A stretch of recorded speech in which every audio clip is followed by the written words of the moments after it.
Yeah, alright guys, ubu ngubu ngiye kubigisha ikintu bita downloadinga Photoshop, noneho then tunakomeza twiga uburyo ki Photoshop ikora. Alright, so njye mfite link, muraza kuyibona hasi muri description y'ukuntu wayidownloadinga. Ndaza kuyishyiraho, uraza ufungure Chrome yawe, then accessing a link. Okay, let me use the browser. Okay, pasting a link ariyo iyi ngiyi, then press enter, then ukore download. Okay, njye browser yanjye ni nshyashya niyo mpamvu bitangiye.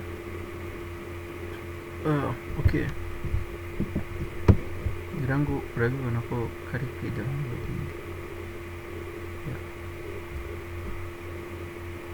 Okay, nikamara kwidownloadinga, closing Chrome yawe, uze dore ngaka uragakura muri download, ukore extract to here. Okay, password urandika ijambo Baggy, njye niryo nakoresheje BAGGY. Okay, wait gasoze kugira.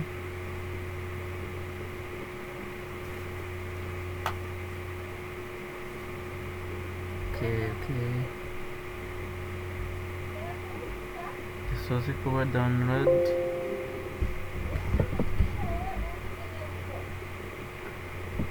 Okay, ndakeka byabaye finish, winjiremo. Noneho hari ku bantu mufite imashini zirimo Windows Defender, hari igihe Windows Defender ihita ikarya y'ubwayo. Biba byiza iyo ubanjije kudisabolinga antivirus yawe, cyangwa se ukifashisha aka application nabashyiriyemo nako, none then ukinstara Photoshop yawe. That it. Okay, wait.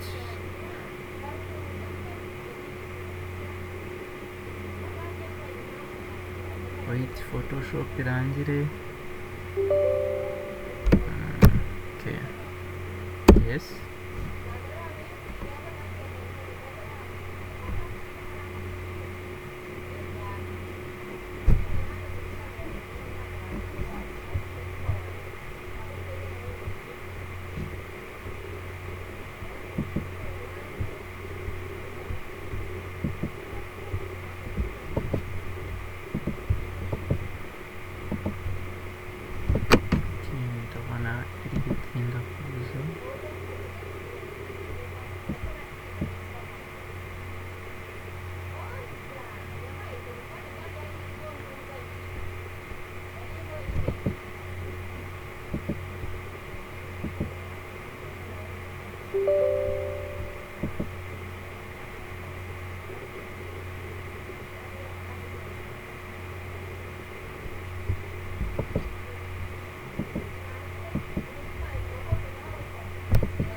Then next,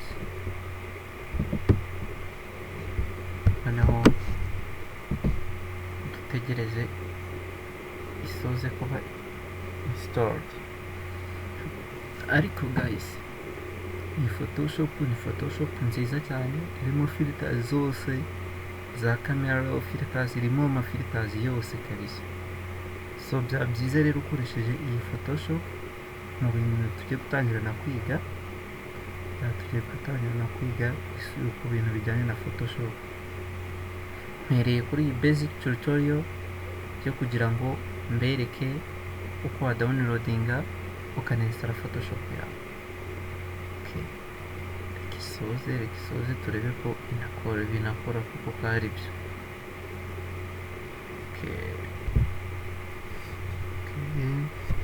Iri completinga installation yayo. Let me refresh my PC. Refreshing the PC yanjye.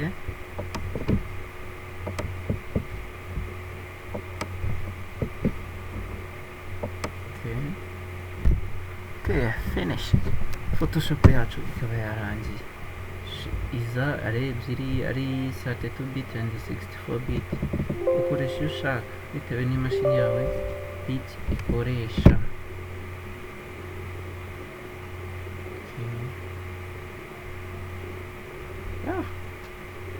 Searching ama plugins.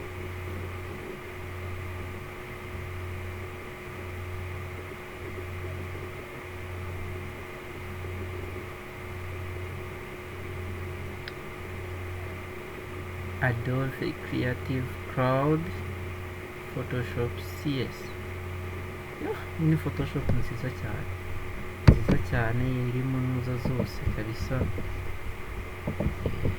Irimo filters zose umuntu ashobora gukenera agiye kudesigninga akantu cyangwa se agiye kweditinga akantu.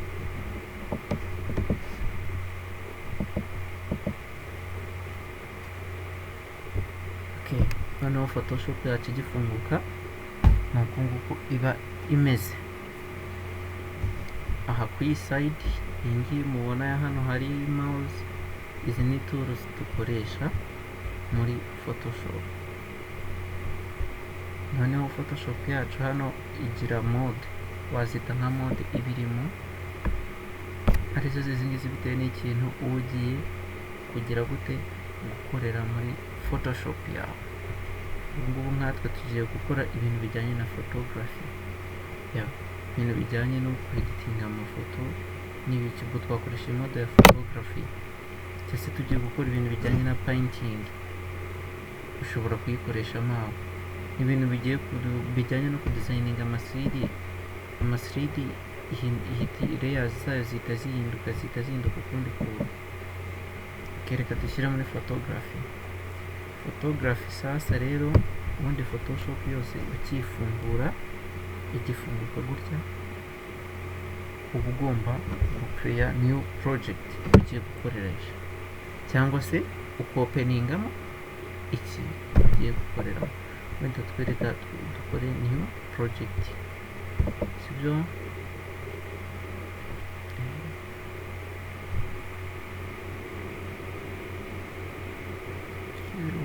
Gatoya kamanzi kaze.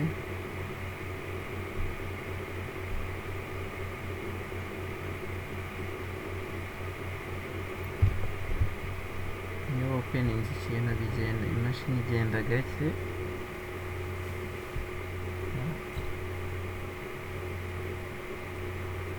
Iragenda gake. Yasoje.